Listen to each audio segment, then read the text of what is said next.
আসসালামু আলাইকুম। কেমন আছেন সবাই? আশা করি সবাই অনেক ভালো আছেন। আলহামদুলিল্লাহ আপনাদের দয়া এবং ভালোবাসা আমিও অনেক ভালো আছি। তো এই তো আমরা মা ছেলে সকাল সকাল বেরিয়ে গেছি এক্সাম দিতে। তো ছেলেরা ২টা এক্সাম আছে, তাহলে এক্সাম শেষ হয়ে যাবে। টোটাল ৭টা এক্সাম। তো আলহামদুলিল্লাহ সবটি ভালোভাবে হয়েছে। তবে আজকেরটা হলে আরেকটা থাকবে আগামীকাল। তো আমরা মা ছেলে বেরিয়ে গেছি সকালে খাওয়া দাওয়া করে। তো এক্সাম আজকে 50 মার্কের এক্সাম হবে, তাড়াতাড়ি শেষ হয়ে যাবে। তো ছেলের এক্সাম যেহেতু শেষ, তো শেষ করে তারপর ছেলের অনেকগুলো চুল বড় হয়েছিল, তো চুলগুলো কেটে নিব। কারণ আগামীকাল মৌখিক পরীক্ষায় একটু পরিষ্কার পরিচ্ছন্নভাবে যেতে হবে। তারপর আমার ছেলে চুল কাটতে অত মানে রাজি না। তো আমি তার জন্য অপেক্ষা করতেছি বসে বসে। আর 20 মিনিট লাগবে নাকি চুল কাটতে। তো এই ছেলেটা চুল কাটতেছে আর আমি বসে আছি। তো আর কিছুক্ষণের মধ্যে চুল কাটা শেষ হয়ে যাবে। তো আমার ছেলে চুল কাটতে একদম বেনারাজ। তো আমি বাড়ি এসে রান্না চাপাই দিয়েছি, রান্না শুরু করে দিয়েছি। আর আলহামদুলিল্লাহ আমার রান্নাও কমপ্লিট হয়ে গেছে। মুরগির গোশত রান্না করেছি, ভাত আর সবজি।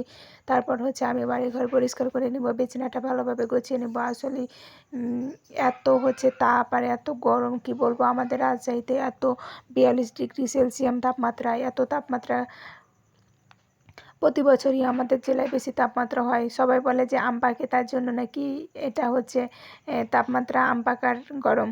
তো যা হোক, আমও পেকে গেছে কিছু কিছু। তো আমি রুমটাকে ভালোভাবে গুছিয়ে নিব, পরিষ্কার করে নিব। আরে ভাই, সংসার করতে যে বাচ্চা মানুষ করতে এত প্যারা, কি বলবো। ছেলেকে স্কুলে নিয়ে যাও, নিয়ে আসো, তারপর প্রাইভেটে নিয়ে যাও, নিয়ে আসো, এত প্যারা কি আর বলবো। তারপরে তো সংসার এক্সট্রা কাজ আছে, রান্না বান্না, তারপর বাড়িঘর পরিষ্কার করা, রুম গোছা, কি বলবো। তো একটা বাচ্চা মানুষ করতে কতটুকু কষ্ট একটা মা শুধুই জানে। তারপরেও ছেলে যখন বিয়ে হবে, বউরা বলবে যে বাচ্চার জন্য কি করেছি। কিন্তু আমরা মা হয়েছি, আজ বুঝতে পারছি যে একটা বাচ্চা মানুষ করতে গেলে কতটা কষ্ট, কতটা প্যারা নিতে হয়।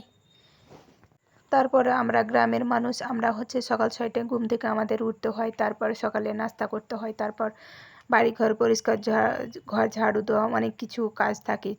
আর শহরের মানুষেরা তো দেরি করে উঠে। তো আমাদের কাছে লিচুগুলো পাকেনি এখনও। তো আমার ছেলে খাবার জন্যই করছিল, তাই এগুলো আমার শাশুড়ি আম্মু পেড়ে দিয়েছিল। তো কাঁচা হয়ে আছে, তো শুকিয়ে একটু মিষ্টি বসবে, তার জন্য তাকে বলেছি যে শুকালে খেয়েও। তো সে লিচু অনেক পছন্দ করে। তারপরে তো বিকেলবেলাতে তাকে প্রাইভেটে রাখতে যাব, তার জন্য রেডি হয়ে গেছি। তো তাকে ম্যাডামের বাসায় রেখে আসতে হবে, কারণ না হলে সে যাবে না। আসলে বাচ্চারা এত প্যারা দেয়, কি বলবো।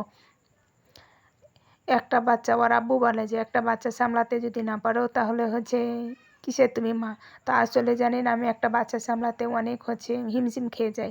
কারণ এত জেদ করে, এত করে, কি বলবো। এখন আমাকে না হলে যাবে না। তো যাক, আমি তাকে রেখে আসি। আর এত গরম পড়েছে, আকাশে মেঘ ছেঁচেছে, বৃষ্টি বৃষ্টি ভাব, বৃষ্টি আসবে। আর কিছুক্ষণের মধ্যে হয়তো বৃষ্টি চলে আসবে। আকাশ অনেক মেঘলা কালো হয়ে গেছে। তো বৃষ্টি, একটু একটু বৃষ্টি হচ্ছে।